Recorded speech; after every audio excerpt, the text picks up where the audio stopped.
வணக்கம். இன்றைய முக்கிய செய்திகள். முன்னாள் முதல்வர் நாராயணசாமி மீது காவல் நிலையத்தில் பாஜக புகார். சிறுமி விவகாரத்தில் RSS அமைப்பு மீது ஆதாரமற்ற குற்றச்சாட்டு கூறியதாக புகார்.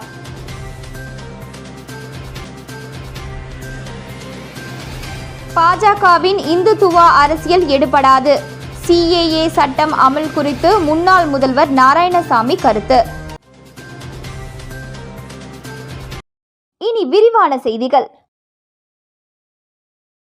புதுச்சேரியில் சிறுமி கொலை வழக்கில் தொடர்புடைய விவேகானந்தன் RSS உறுப்பினர் என தெரிவித்த முன்னாள் முதலமைச்சர் நாராயணசாமி மீது சட்ட ரீதியான நடவடிக்கை மேற்கொள்ள உள்ளதாக சைபர் கிரைம் காவல் நிலையத்தில் புகார் அளித்த பின் பாஜக சட்டமன்ற உறுப்பினர் அசோக் பாபு தெரிவித்தார்.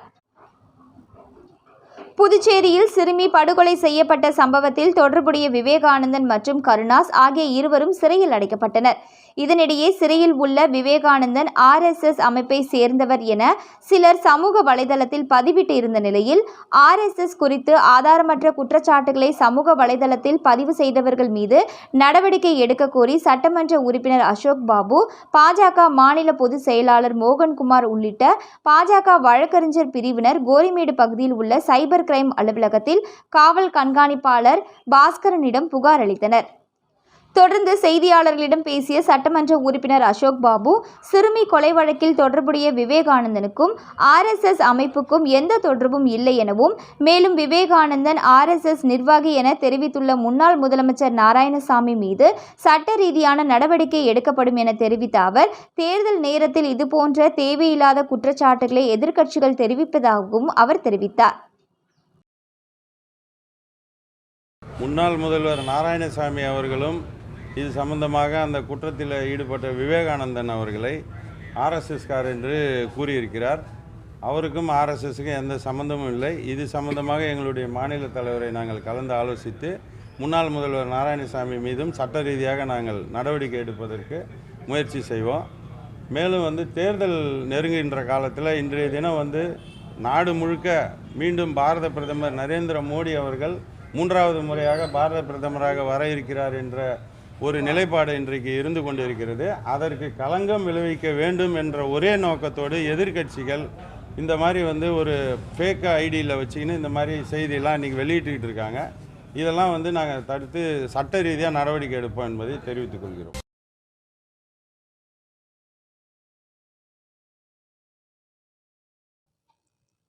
இந்து மக்களின் வாக்கு வங்கியை பெறுவதற்காக தேர்தல் நேரத்தில் இந்திய குடியுரிமை சட்டம் நடைமுறைப்படுத்தப்பட்டுள்ளதாகவும், பாஜகவின் இந்துத்துவா அரசியல் எடுபடாது என முன்னாள் முதலமைச்சர் நாராயணசாமி தெரிவித்துள்ளார். மேலும் பிரதமர் மோடி கொடுக்கும் உதவித்தொகைகள், காப்பீட்டு எல்லாமே என்ன பிச்சையா என கேள்வி எழுப்பிய அவர், தமிழகத்தில் மகளிருக்கு கொடுக்கப்படும் உரிமை தொகை குறித்து பேசுவதற்கு குஷ்புவிற்கு உரிமை இல்லை என சாடினார். புதுச்சேரி சிறுமி கொலை செய்யப்பட்ட விவகாரம் மாநிலம் முழுவதும் பெரும் அதிர்வலைகளை ஏற்படுத்தியுள்ள நிலையில், இந்த விவகாரம் தொடர்பாக பல்வேறு கட்சியினர் மற்றும் அமைப்பினர் தொடர் போராட்டங்களில் ஈடுபட்டு வருகின்றனர். இதனிடையே புதுச்சேரி மகிழா காங்கிரஸ் சார்பில் அண்ணா சாலை அருகே 100க்கும் மேற்பட்டோர் சிறுமி கொலைக்கு நீதி கேட்டு புதுச்சேரி அரசுக்கு எதிராக வாயில் கருப்பு துணி கட்டிக்கொண்டு ஒருநாள் உண்ணாவிரத போராட்டத்தில் ஈடுபட்டனர். இதில் முன்னாள் முதலமைச்சர் நாராயணசாமி, சட்டமன்ற உறுப்பினர் வைத்தியநாதன் கலந்து கொண்டனர். தொடர்ந்து செய்தியாளர்களிடம் பேசிய முன்னாள் முதல்வர் நாராயணசாமி, புதுச்சேரியில் உள்துறை அமைச்சர் நமச்சிவாயம் மறைமுகமாக கஞ்சா வியாபாரிகளுக்கு ஆதரவாக இருப்பதால் சிறுமியின் உயிரிழப்பு ஏற்பட்டுள்ளது. ஆட்சியாளர்கள் கஞ்சா வியாபாரிகளிடம் லஞ்சம் வாங்கிக் கொள்வதால் கஞ்சா விற்பனையை தடுக்க முடியவில்லை. சிறுமி கொலை வழக்கு நேர்மையான முறையில் நடைபெற இந்த வழக்கை CBI விசாரணை நடத்த வேண்டும் என்றார். மேலும் பேசிய அவர், அதிமுகவின் வாக்குகளை பெற்று இந்திய குடியுரிமை சட்டம் நாடாளுமன்றத்தில் நிறைவேற்றப்பட்டது. 4 ஆண்டுகளுக்கு பிறகு தேர்தல் நேரத்தில் இந்த சட்டத்தை நடைமுறைப்படுத்துவதற்கு காரணம் இந்து மக்களின் வாக்கு வங்கியை பெறுவதற்கு என அவர் குற்றம் சாட்டினார். பாஜகவின் இந்துத்துவா அரசியல் எடுபடாது என்றார். தொடர்ந்து பேசிய அவர், பிரதமர் மோடியின் சுற்றுப்பயணம் முடியும் வரை தேர்தல் தேதி அறிவிக்கக்கூடாது என ஆட்சியாளர்கள் கொடுத்த அழுத்தத்தின் காரணமாக தேர்தல் ஆணையர் பதவியை ராஜினாமா செய்துள்ளார். மோடி அரசு தேர்தல் ஆணையத்தை தன்னுடைய கைப்பாவையாக வைத்துள்ளது. மோடி அரசு முதியோர் உதவித்தொகை, விவசாயிகள் உதவித்தொகை உள்ளிட்ட உதவித்தொகைகளை வழங்குவது மட்டும் பிச்சை போடுவது போல இல்லையா என கேள்வி எழுப்பிய அவர், தமிழகத்தில் மகளிர் சொந்த காலில் நிற்பதற்காக மகளிர் உரிமை தொகை வழங்கப்படுகிறது. இதனை கொச்சைப்படுத்தி பேசுவதற்கு குஷ்புவிற்கு உரிமை கிடையாது என்றார். மோடியின் கடந்த 10 ஆண்டு ஆட்சி ட்ரெய்லர் தான் என அவர் கூறுவதன் மூலம் மோடி அரசு 10 ஆண்டுகள் எதுவும் செய்யவில்லை என்பதை அவரே ஏற்றுக்கொள்கிறார். மோடி அரசு மக்களின் எதிர்ப்பை நிறைவேற்றாத தோல்வியடைந்த அரசு என்றார். இப்பொழுது அதை நடைமுறைப்படுத்துவதற்கு அதனுடைய விதிமுறைகளை கொண்டு வந்திருக்கிறார்கள். எதற்காக என்றால் இதை இந்து மக்களை ஒருங்கிணைப்பதற்காகவும் அவருடைய வாக்கு வங்கிகளை பெறுவதற்காகவும் பாரதிய ஜனதா திட்டமிட்டு தேர்தல் சமயத்தில் இந்த சட்டத்தை மாற்றத்தை கொண்டு வந்திருக்கிறது. இந்திய நாட்டு மக்கள் அனைவருக்கும் தெரியும், பாரதிய ஜனதாவினுடைய இந்த இந்துத்துவ அரசியல் இப்பொழுது எடுபடாது. குறிப்பாக இந்த நாட்டில் உள்ள சிறுபான்மை மக்கள் பல ஆண்டுகளுக்கு முன்பு இங்கே குடியேறியவர்கள் எப்படி அவர்களை இந்தியாவை விட்டு வெளியே அனுப்ப முடியும்? இது எப்படி நடைமுறைப்படுத்த முடியும்? அவர்கள் இந்திய நாட்டைச் சேர்ந்தவர்கள், இந்தியாவில் இருக்கிறார்கள்.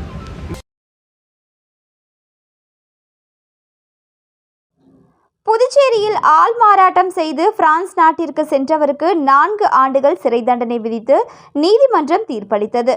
மேலும் இவ்வழக்குக்கு போதிய ஆவணங்களை சேகரிக்க தவறிய விசாரணை அதிகாரிகள் 2 மீது நடவடிக்கை எடுக்க காவல்துறைக்கு நீதிபதி உத்தரவிட்டுள்ளார்.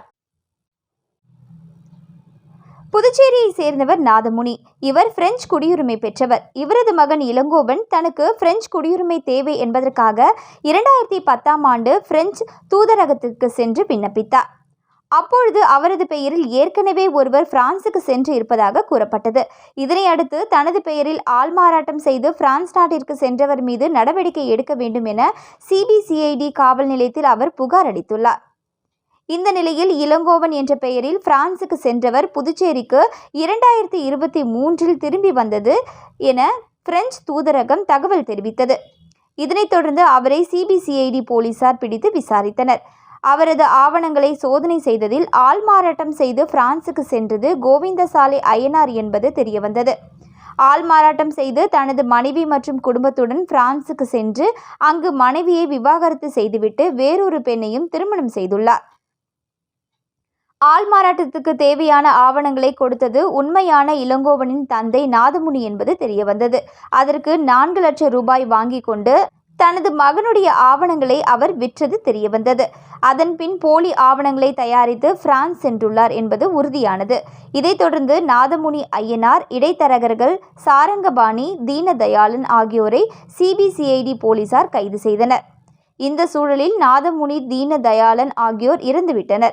இவ்வழக்கின் விசாரணை புதுச்சேரி தலைமை குற்றவியல் நீதிமன்றத்தில் நடைபெற்று வந்தது. இவ்வழக்கில் சிபிசிஐடி தரப்பில் வழக்கறிஞர் லோகேஸ்வரன் ஆஜரானார். விசாரணை முடிந்து நீதிபதி மோகன் அளித்த தீர்ப்பில் ஆள்மாறாட்டம் செய்து பிரான்ஸ் சென்ற அய்யனாருக்கு 4 ஆண்டுகள் கடுங்காவல் சிறை தண்டனையும் ரூபாய் 15,000 அபராதமும் விதித்தார். குற்றம் சாட்டப்பட்ட சங்கரபாணி விடுதலை செய்யப்பட்டார். வழக்குக்கு போதிய ஆவணங்களை சேகரிக்க தவறிய சிபிசிஐடி விசாரணை அதிகாரிகளான பேட்ரிக், செந்தில்குமார் ஆகியோருக்கு நீதிபதி கண்டனம் தெரிவித்து துறை ரீதியான நடவடிக்கை எடுக்க காவல்துறைக்கு பரிந்துரைத்துள்ளார்.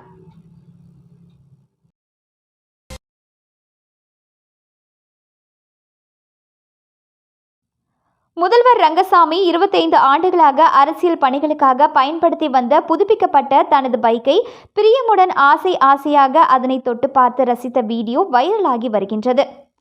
90s கிட்ஸுகளை அதிகம் கவர்ந்தது மட்டுமில்லாமல் இன்று பல ஆயிரம் செலவு செய்து புதுப்பித்து வருவது யமகா RS100 பைக்குகள் தான். அதற்கு முதல்வர் ரங்கசாமியும் விதிவிலக்கல்ல. யமகா பைக்கின் தீவிர பிரியர் என்றே சொல்லலாம். அந்த வகையில் யமகா ரக பைக்குகள் மீது சிறு வயது முதலே ஆர்வம் கொண்டவர் முதல்வர் ரங்கசாமி. அமைச்சர், முதலமைச்சர் என ஆரம்ப காலத்தில் தனது அரசியல் பணிகளுக்கு தன்னுடைய யமகா பைக்கில் தான் அதிகம் செல்வார். வேளாண் துறை அமைச்சராக இருந்த போதும், முதல்வராக இருந்த போதும், எதிர்க்கட்சி தலைவராக இருந்த போதும் அவர் யமகா பைக்கில் பல இடங்களுக்கு சென்றதுண்டு. தொகுதி மக்களை யமகா பைக்கில் சென்று சந்தித்து அவரது வழக்கமாக இருந்தது. இது அவரது தனிப்பட்ட ஸ்டைல். குறிப்பாக சமீபத்தில் தேர்தலின் போது வாக்குச்சாவடிக்கு அந்த யமகா பைக்கில் வந்துதான் வாக்களிப்பதை வழக்கமாக கொண்டிருந்தார். இது பிற மாநில மக்களிடையே ஆச்சரியத்தை ஏற்படுத்தியது என்றே சொல்லலாம். இந்த நிலையில் அவரது யமகா பைக்கை கடந்த 6 மாதங்களுக்கு முன்பு புதுப்பிக்கப்பட சென்னை கொண்டு செல்லப்பட்டது.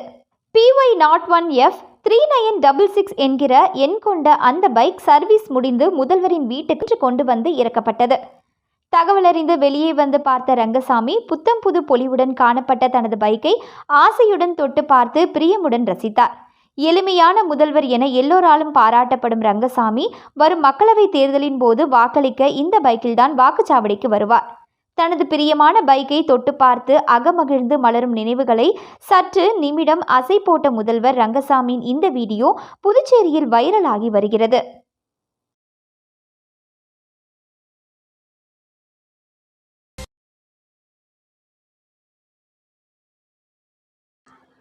புதுச்சேரி இருசக்கர வாகனம் வாடகை விடுவோர் உரிமையாளர்கள் சங்க திறப்பு விழா தனியார் மண்டபத்தில் நடைபெற்றது.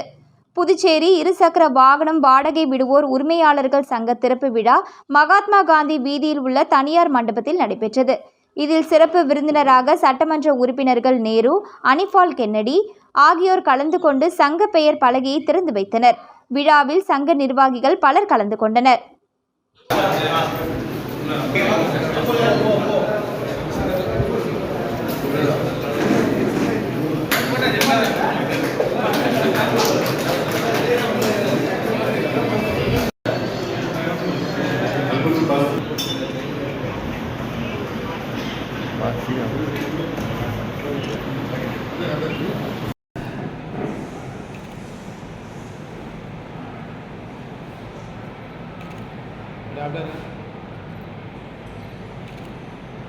ஓகே.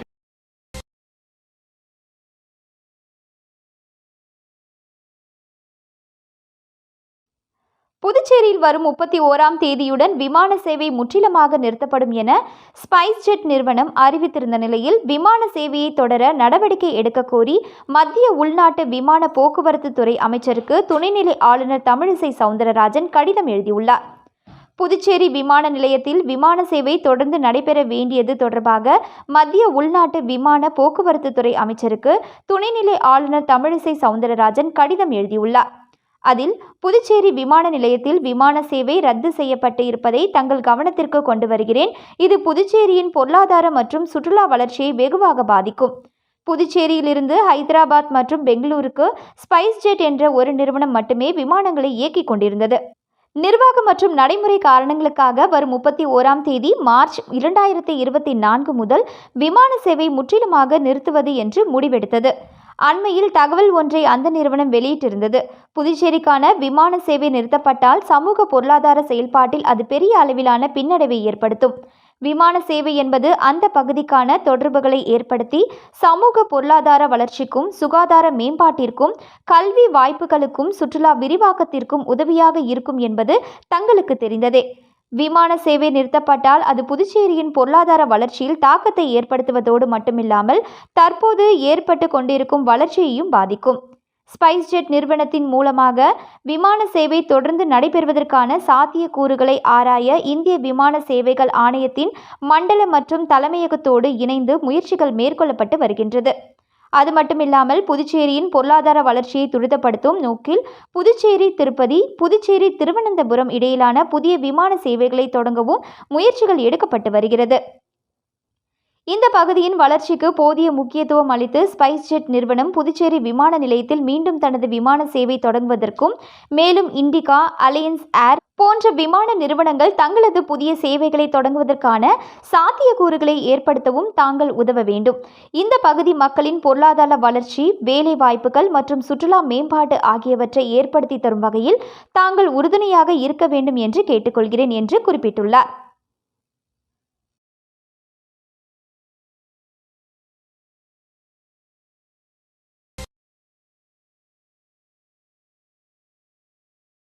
புதுச்சேரியில் கிராமத்தின் பெயர் பலகையின் மீது வரவேற்பு போஸ்டரை ஒட்டிய தொண்டரை அழைத்து கண்டித்த பாஜக அமைச்சர். ஒட்டிய போஸ்டரை தன் கையாலே கிழித்து மீண்டும் ஊரின் பெயரை எழுத சொன்னார். புதுச்சேரி உசிறு தொகுதி சட்டமன்ற உறுப்பினரும் குடிமைப் பொருள் வழங்கல் துறை அமைச்சருமான சாய் ஜே சரவணகுமார் இன்று பொறையூர் மற்றும் துத்திப்பட்டில் நடந்த சாலை அமைக்கும் பணிக்கான பூமி பூஜையில் பங்கேற்றார். அமைச்சரை வரவேற்கும் வகையில் தொகுதி பாஜக தொண்டர்கள் வழிநெடுக்கிலும் அமைச்சரை வரவேற்று வாழ்த்து போஸ்டர்களை ஒட்டியிருந்தனர். பொறையூர் ஊர் பெயர் பலகையில் தன்னுடைய போஸ்டர் ஒட்டப்பட்டு இருந்ததை பார்த்து அந்த போஸ்டரை ஒட்டிய தொண்டரை அழைத்து, ஊர் பெயர் பலகையில் போஸ்டரை ஒட்டினால் இது எந்த ஊர் என்று யாருக்கு தெரியும்? வெளியூரிலிருந்து வருபவர்களுக்கு வழிகாட்டியாக உள்ள இந்த பெயர் பலகையில் போஸ்டரை ஒட்டினால் எப்படி மற்றவர்களால் எளிமையாக அடையாளம் கண்டு வர முடியும் என கூறி தன் கையினாலேயே போஸ்டரை கிழித்து இந்த பெயர் பலகையை வர்ணம் தீட்டி பொறையூர் கிராமம் என்று வர்ண நிறங்களில் எழுதுமாறு அதற்கான செலவை நானே ஏற்றுக்கொள்கிறேன் எனவும் அமைச்சர் சாய் சரவணகுமார் தொண்டரிடம் கூறிய வீடியோ சமூக வலைதளத்தில் வைரலாகி வருகிறது.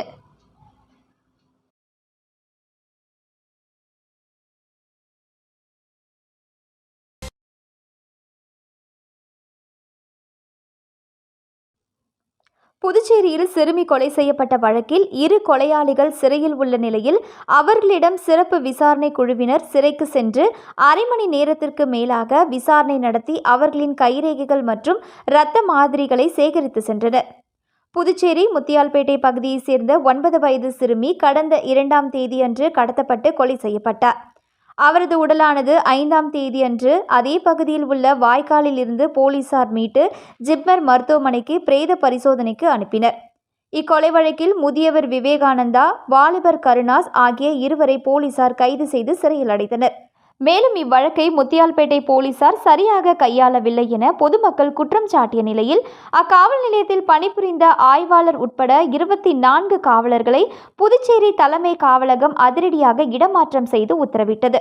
தொடர்ந்து இவ்வழக்கை முதுநிலை காவல் கண்காணிப்பாளர் கலைவாணன் IPS தலைமை கொண்ட சிறப்பு குழு அமைத்து தீவிர விசாரணை நடத்தப்படும் என DGP தெரிவித்தார். இந்த நிலையில் சிறையில் உள்ள சிறுமி கொலை வழக்கு கொலையாளிகளான 2வரின் இரத்த மாதிரிகளை சேகரிக்கவும் கைரேகைகளை பதிந்து உடல் அங்க அடையாளங்களை அறியும் வகையில் பரிசோதனை நடத்தி சிறப்பு அனுமதி கோரி புதுச்சேரி போக்சோ நீதிமன்றத்தில் முத்தியால்பேட்டை போலீசார் இன்று காலை மனு தாக்கல் செய்தனர். அதன் அடிப்படையில் சிறைக்குள்ளேயே பரிசோதனை மேற்கொள்ள அனுமதிக்கப்பட்டதை தொடர்ந்து சிறப்பு குழு கலைவாணன் IPS தலைமையில் 6 போலீசார் உட்பட புதுச்சேரி அரசு மருத்துவக் கல்லூரி பேராசிரியர்கள் குழுவினர் காலாப்பட்டு சிறைக்கு இன்று மாலை சென்று கொலையாளிகள் விவேகானந்தன், கருணாஸ் ஆகியோரின் இரத்த மாதிரிகளை மருத்துவ குழுவினர் சேகரித்தனர். 2வரது கைரேகைகளும் தடயவியல் துறையினால் பதிவு செய்யப்பட்டன. தொடர்ந்து சிறப்பு குழு சுமார் அரை மணி நேரத்திற்கு மேலாக விசாரணை நடத்திவிட்டு வந்தனர்.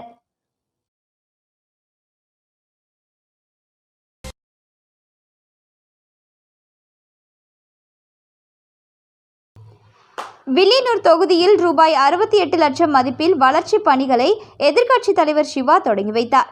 புதுச்சேரி மாநிலம் வில்லியனூர் சட்டமன்ற தொகுதி சுல்தான்பேட்டை புது தெருவிற்கு வில்லியனூர் கொம்யூனியன் பஞ்சாயத்து மூலம் ரூபாய் 30,70,000 மதிப்பில் கழிவுநீர் வாய்க்கால் அமைக்கும் பணி, சுல்தான்பேட்டையிலிருந்து அரசூர் ரோடு வரை ரூபாய் 8,86,000 மதிப்பில் கழிவுநீர் வாய்க்கால் அமைக்கும் பணி, வில்லியனூர் வசந்தம் நகர் விரிவாக்கம் வேதபுரீஸ்வரர் நகரில் ரூபாய் 16,23,000 மதிப்பில் வாய்க்காலுடன் கூடிய தார் சாலை அமைக்கும் பணி, வில்லியனூர் தில்லை நகர் வீட்டு வசதி வாரிய குடியிருப்பு பகுதியில் ரூபாய் 12,12,000 மதிப்பில் தார் சாலை அமைக்கும் பணி என மொத்தம் ரூபாய் 67,91,000 மதிப்பிலான பணிகளுக்கு பூமி பூஜை நிகழ்ச்சி நடந்தது. இந்த நிகழ்ச்சியில் தொகுதியின் சட்டமன்ற உறுப்பினரும் சட்டமன்ற எதிர்க்கட்சி தலைவருமான சிவா கலந்து கொண்டு வாய்க்கால் மற்றும் தார் சாலைகள் அமைக்கும் பணிகளை பூஜை செய்து தொடங்கி வைத்தார். இதில் வில்லியனூர் கொம்யூனியன் பஞ்சாயத்து ஆணையர் கார்த்திகேயன், செயற்பொறியாளர் திருநாவுக்கரசு, இளநிலை பொறியாளர் சத்யநாராயணா மற்றும் ஊர் முக்கியஸ்தர்கள், ஜமாத்தார்கள், பள்ளிவாசல் நிர்வாகிகள், கூட்டணி கட்சியினர், ஊர் பொதுமக்கள் இதில் கலந்து கொண்டனர்.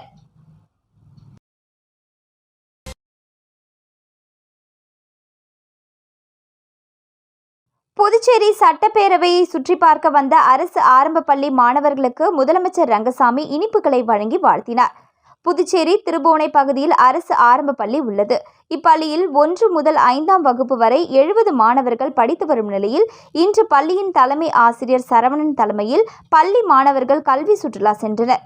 புதுச்சேரி நீர் ஆதாரமான உஷ்டேரி, வேளாண் அறிவியல் நிலையம், பாரதி பூங்கா மற்றும் தாவரியல் பூங்காவை சுற்றி பார்த்த மாணவர்கள் சட்டப்பேரவையை சுற்றி பார்த்தனர். அப்போது சட்டப்பேரவையில் முதலமைச்சர் ரங்கசாமியை அவரது அறையில் சந்தித்த மாணவர்களுக்கு இனிப்புகளை வழங்கி நன்கு படிக்க வேண்டும் என ரங்கசாமி அறிவுறுத்தினார். மீண்டும் இன்றைய முக்கிய செய்திகள். முன்னாள் முதல்வர் நாராயணசாமி மீது காவல் நிலையத்தில் பாஜக புகார். சிறுமி விவகாரத்தில் RSS அமைப்பு மீது ஆதாரமற்ற குற்றச்சாட்டு கூறியதாக புகார்.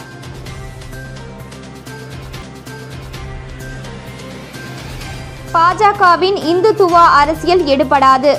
CAA சட்டம் அமல் குறித்து முன்னாள் முதல்வர் நாராயணசாமி கருத்து. இத்துடன் இன்றைய செய்திகள் நிறைவடைந்தன. வணக்கம்.